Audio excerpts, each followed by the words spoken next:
Good evening. You're listening live to the Xtreme Movie Show. I'm your host, Rob. Alongside me tonight from Central Florida, I have Chucky, aka Professor Pixel. We are discussing the super hottest new horror slash comedy slash I don't know what the hell you want to call it movie called Megan. And I have to sit there and tell you, Pixel, when I first saw this trailer a month or two ago, whenever it was, and I said we're definitely going to review this the weekend it comes out.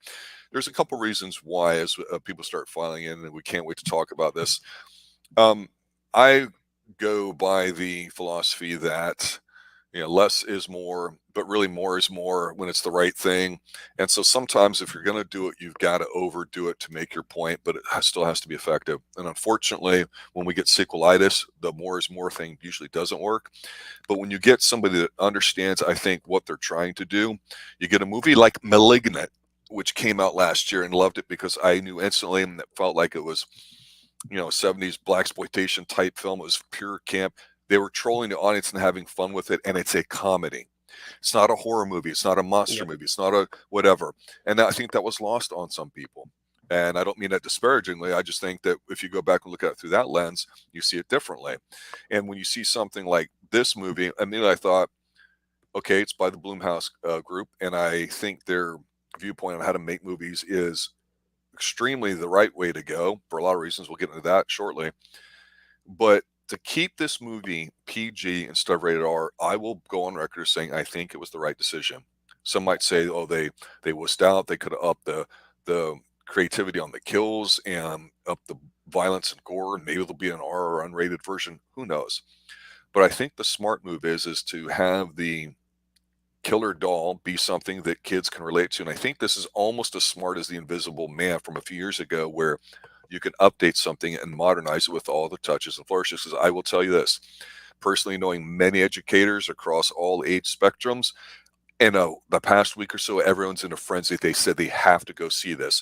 There's even kids I'm seeing out there in my professional education areas, let's say, with coaching, where they're doing the stupid little one of the little dances that gets done in here, and it's gone viral. It's insane. It's fun. It's everything you expect it to be, and they really hold back on a lot and let that sense of tension kind of build up. I think it's a great film. I don't think it needs to be overly complicated in that, and it's enjoyable, and I'm looking forward to sequel. What's your initial take? I kind of wholeheartedly agree. Good. Listen, I saw the trailer, a little bit of the trailer. I didn't actually sit down. I didn't turn on the sound. It's one of those, you're scrolling through Twitter. Oh, look, M3GAN. That's fun. Yep. But when I sat in that theater, it is one of the best times. Everyone was laughing. Everyone was hysterical as this movie was playing out because the doll has such a creepy little face. And so after it commits a murder and it's just sitting in the car and looking out the window and the eyes are watching, everyone's dying. But you're absolutely right. I think PG-13 is great. I went with my brother, and he heard somebody saying that they're glad that it's PG-13. That means you can take your kids and they could be traumatized by it. It's truly one of those cases. Obviously, everyone's saying, "Oh, it's just child's play for the modern age." I think that's a stupid ass take. I can see the similarities. Yeah, they're two dolls, but totally different backgrounds. And going ahead and getting to see Megan get corrupted by society more and more as she's trying to learn, it's hilarious. I love it. I liked the Chucky movie from a few years ago, not just because of Aubrey Plaza. And of course, it's hard to go, Aubrey Plaza is so weird. And we've been saying that for almost 10 years. So everyone's late to the party on that if they're just finding that out. And I understand that the Chucky reboot's actually not bad. The problem with Chucky, and again, Chucky goes back, I think, to the late 80s, early 90s. I saw all those in the theaters, is you knew what it was going in. It was a one-trick pony. It was a guy talking like Jack Nicholson and being kind of goofy in a slasher mold. And there's nothing wrong with that. But, if you go back to Magic with Anthony Hopkins, and they're a tremendous killer doll film, and there's been a couple others too. This movie is smart in that it doesn't try to do too much. I think by going PG, they had to say, okay, we've got to be a bit more restrained. I think that took a little bit more effort because it would be too easy to say, hey, let's go rated R and show this and that. I do not advocate seeing, dogs getting beat up on in movies. I understand how it went in here, and I totally get it. And the way they did it was funny because the way the film is shot, you see how what's gonna happen, and you go, okay, the dog's gonna get it, the neighbor's probably gonna get it.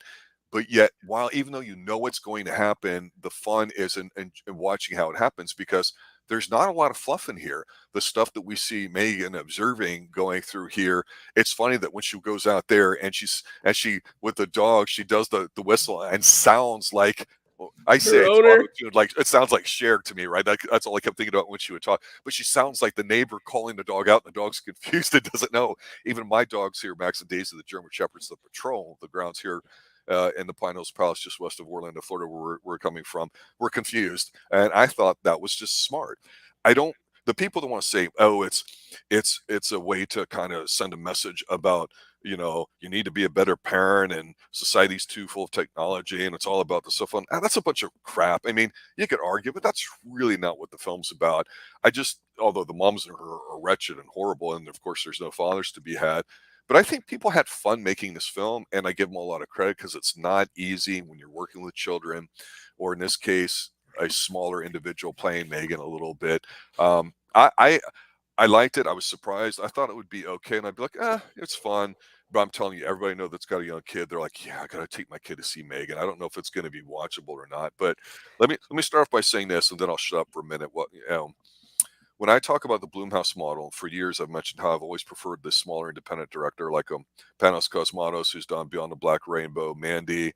He's done something on the Cabinet of Curiosities from Guillermo del Toro, recently shown on Netflix. And he's got a style, right? He can make those movies for a few million. When you have the Bloomhouse model that says, you know what, we're going to give people a finite limit for their budget. It's going to be small, but we're going to give them more creative control. It reminds me of your Carpenter or old studios things where things were more vertically integrated, where you had complete interaction with what you wanted to do. But the studio said, we're just going to step back. You make your movie. And you know what? It's like the old Can Slim economic model of picking out stocks, which nobody does anymore. The Berkshire Hathaway method. If you only could buy 20 stocks in your life, how would you go by identifying them? When would you buy them? It's you want a big return, and the way they do their movies is if you have 10 Megans come out, but one of them's profitable enough, making four or five times its gross, and the others are close to break even. Well, you've more than made a profit. But you know what? They've redefined what it means to use January as a dumping ground. And I've said before, over the past few years, them dropping a small movie like this, it's now the standard. So they're forward thinking. They're not worried about what other people are doing. They're saying we're committed to what our model and our approach is going forward.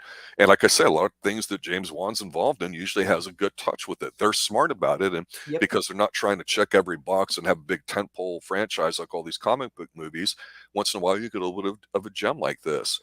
So again, overall, initially, I think it's a smart movie. It's definitely a lot more fun than I thought. I chuckled through a lot of it and howled at a few scenes too. I don't know on a second rewatch if I would do that, but I'm surprised, pleasantly so. Other thoughts you had about it before we dive into some key scenes? I know what you just said, how this movie isn't trying to actually be a commentary on anything. But I do want to touch upon. I think that there is an important thing about actually raising your children. When the kid, what's her name? Crap, I forgot the kid's name. Black Phones. It's the sister, I think, of the girl that played in Black Phone that I said was a really good Katie. movie from last year. And I think in real life this is her sister. So I was like, I felt like I saw her from somewhere, and I looked it up, and it's like, yeah. I'm like, oh, okay. I thought she did good. Yeah, she did very good. But Katie, when she asks her aunt, who takes legal control over her, what about screen time? You be on as much as you want. No. That's where things start to go wrong, and then Megan just adds on top of that. Yeah.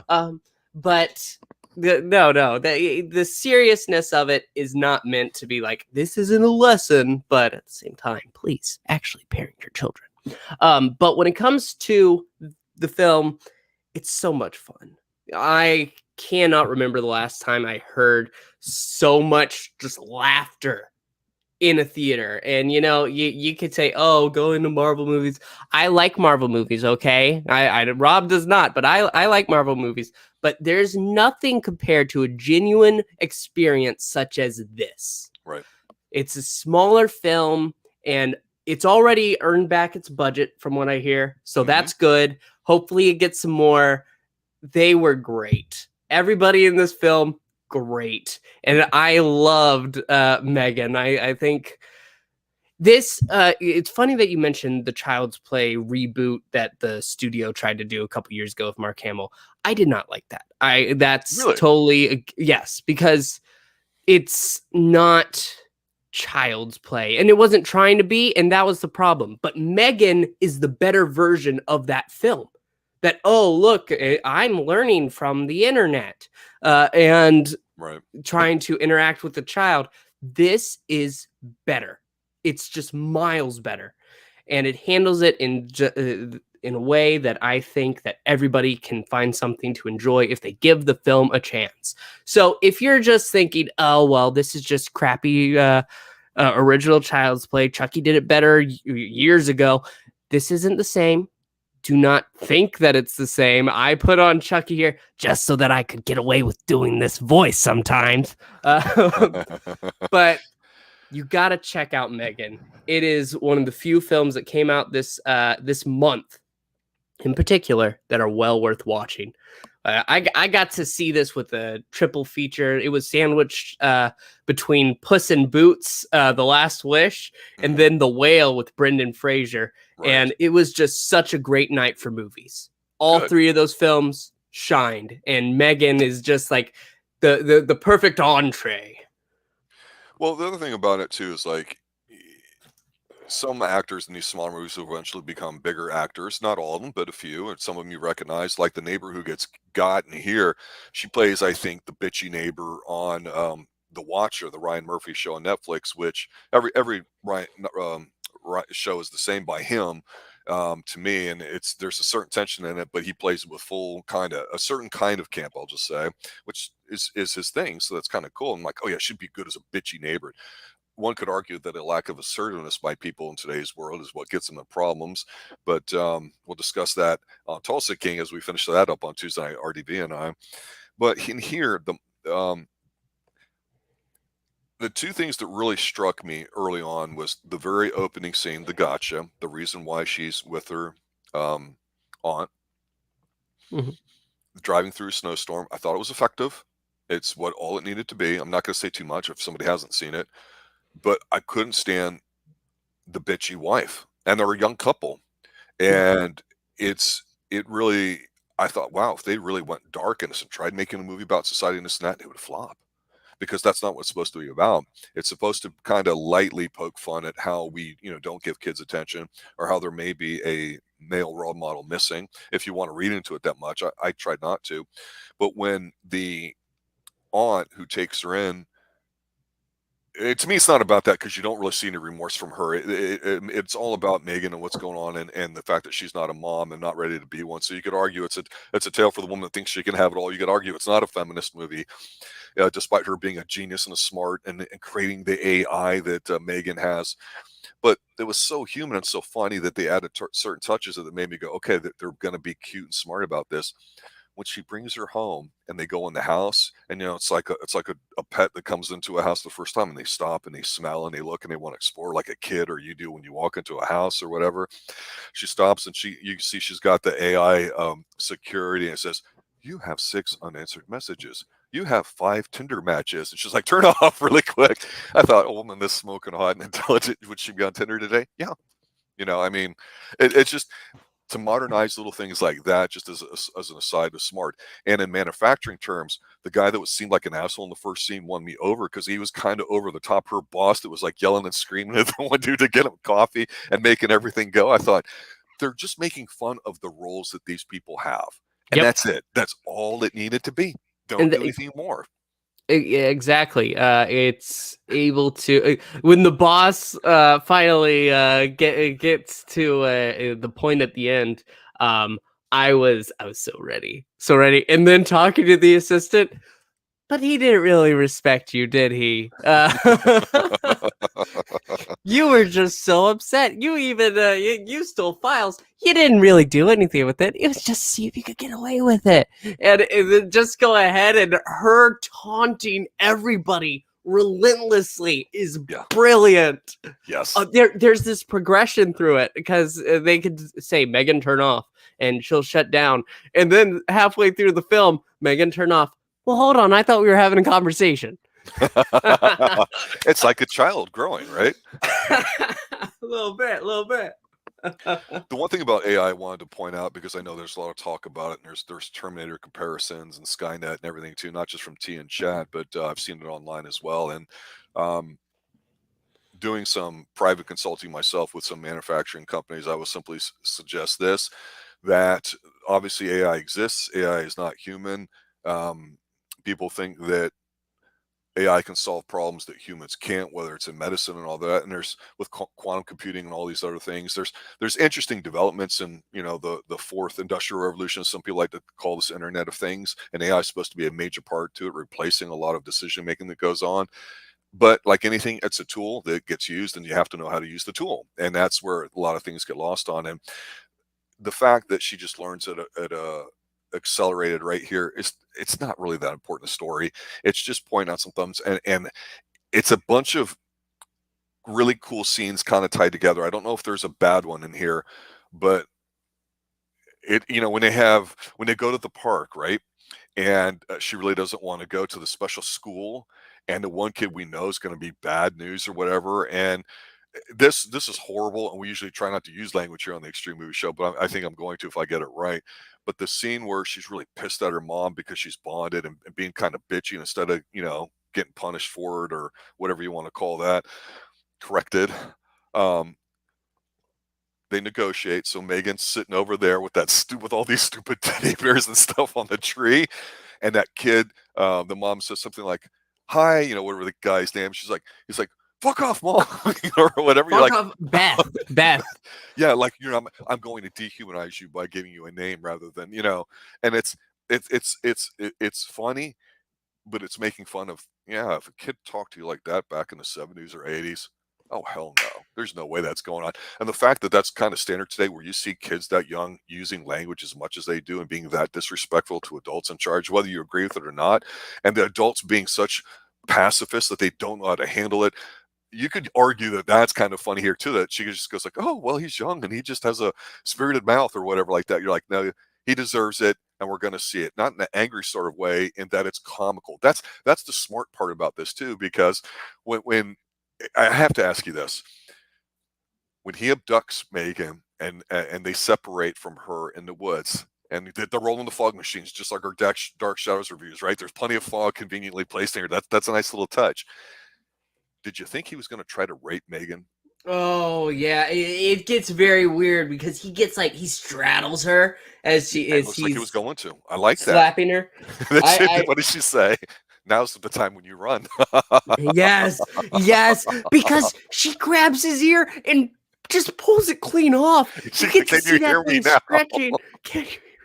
Yes, it's freaking hilarious. But I had to turn my eyes away once the ear started stretching like that. I was like, no, I could feel that. That's like a kick to the balls. Yeah. Well, earlier tonight we did our live stream of the Dark Shadows revival, and we're, you know, 5 episodes in. We just completed that, and we made mention a lot of the original Salem's Law, but even in here, the practical effects nature of how that can still be effective without having to resort to CGI. Mm-hmm. And all I kept thinking here too is, oh my God, this looked like the skin on Barnabas's hands being ripped off, because you see it being stretched out, not comically so, but enough where you're going, ooh, I can feel that, like back in the old days. A teacher would grab you by the earlobe, because if you could control that, that kid ain't doing a damn thing or whatever. And so I thought that was kind of funny too. I couldn't help but laugh. She doesn't kill him. No, she doesn't. He rolls into the street, and you can see the blood in the shoe. Oh, it's so effective. It did not need to be rated R. See, reading some more about it, apparently they had to do reshoots because the original cut was too violent. I think that was a really good way to go, because this is perfect as it is with its violence. it gets its message across, and it's brutal enough without being so brutal that it needs to be higher. A couple comments that some parents made to me that they were telling me about whether or not they wanted to take their child or children to see the film. Um, they said, well, if it's PG, if it's not that violent, it might be scarier because, the kids, I'm thinking of a few people personally that I know, they said, that it might be left to their imagination. Like, that's the whole point. And that's why if this was an R-rated film and you see it, let's say they have a big gore scene early on. Okay, now what? For it to have any effect, you've got to do it more intense or more creatively different. And then you start focusing on what you have to do to up the ante as opposed to just let the hint of what might a 10-year-old kid watching this or 12-year-old fill in the blanks with, right? Because the kind of violence that we would see back in the 80s in movies, you don't see it anymore. You just don't. If you do, it's laughable and a joke, and it's not scary anymore. You can't unsee what you've seen, and so you build up this resistance to it, and that's why I think there's a few people that told me they were a little disappointed in this film. They thought it was too slow. I thought, no, they introduced her early, and they did that with us. They showed us her, and as adults, we don't know what to expect. We've seen the commercials, we saw the TikTok videos, we saw a few things, very smart marketing too, to let it go viral, not spend a Yep. lot of money on it, especially on a low budget film. And I even saw a group of people dressed up like M3GAN on a subway and doing dancing stuff over it. Brilliant marketing, cheap, effective, word of mouth, right? And how to do it in today's age, that's the application. So you're not reinventing the wheel here, but you don't have to spend $10 million on a $10 million film to get it out. And I liked it how they didn't show a lot of M3GAN until a little bit later on. They set up the characters that we would meet, and whether it was her assistants herself down in the lab, whether it was the robot that she had initially worked on way back in the day as a grad assistant or whatever. There was no romance angle to get in the way of any of this kind of nonsense. They could have done that, but they chose not to. It was smart, and it was a movie that I think you're supposed to laugh a lot about and have fun with, not go, ooh, like that was kind of graphic and disgusting, or it's super bloody. This is like an Evil Dead for kids, and I've always said this before, Evil Dead is not a horror film. It's a comedy film with horror elements. A Cabin in the Woods, not a horror film. It's a comedy, but it's done well. This is not a horror movie by any means. It's not a slasher film. It's a comedy film. To me, that's how I looked at it. It's if you're chuckling through it and a few scenes get to you, it's great. And just the point that you made early on that I think's spot on. It's extremely obvious. It's got to work the way it looks. And the robot and the actress, it looks phenomenal in here. The way she moves when she gets electrocuted later on or gets some water on her and all that. It's creepy enough. It's so damn effective. Simple, but simple works. Yeah. No, I completely agree. And honestly, I'm thrilled. And this is probably going to get a sequel. I don't know if the sequel will be any good, but I know I'll be watching it, especially after just the delight I had in that theater watching this film. I think that this is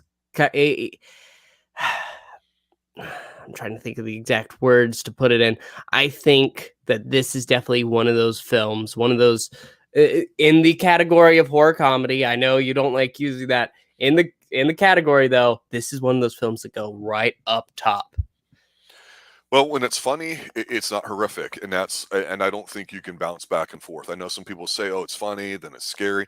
Okay, but the story itself and the way it's told have to be horrific. It's not here. It's exactly what you expect it to be. Um, that's not a bad thing. I'm looking at the returns right here as we're closing up here on our stream. It's already made about 3 to 4 times its budget already, and that's 3 to 4 conservatively. It's already at about 45 million. People got hot to see it. I liked it. Universal really crapped and wimped out. They didn't have great leadership when it came to their Dark Universe series, in my opinion, and I think they were sitting on a gold mine. I've said before that the way to do it would be the Blumhouse model. This is just another example to me that if Universal adopted it, which looks like they at least did for this one film, who knows about what. Unfortunately, the trailer for Renfield looks really dopey, but that's the type of movie that's being made today that Universal's putting out. I know you and I are going to talk about that in April when it comes out with Nick Cage. It's Nick, my boy Nick. Well, I mean, it's people want to be entertained, and the producers and writers in here are all smart enough to sit and say, hey, we're going to do it this way. We're going to have some fun with it. We're going to let the audience have some fun. Give the audience what they want. They'll be glad to hand over that thing called money, right? Yep. Final thoughts. My final thoughts. I think I've said most of what I'm going to say. If you haven't been convinced to see M3GAN yet, Megan, you need to. Yeah, it's definitely, if you like Child's Play, you're going to like this. I really think you will. And it's not just this is just a lazy ripoff. No, it is not. It is definitely worth your time. Yeah, I'll close with this. Agree with what you say there too. We're going to turn off this stream and jump into another one that we're producing here shortly. We're going to be doing Out of the Past with Robert Mitchum, one of the best film noir movies of all time.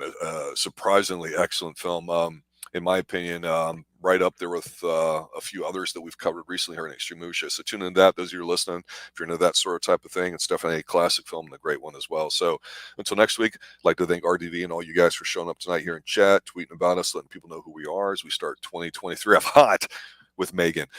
Have a good night, everybody. Remember, stay extreme. Good night. M3GAN is not a Dan Curtis production.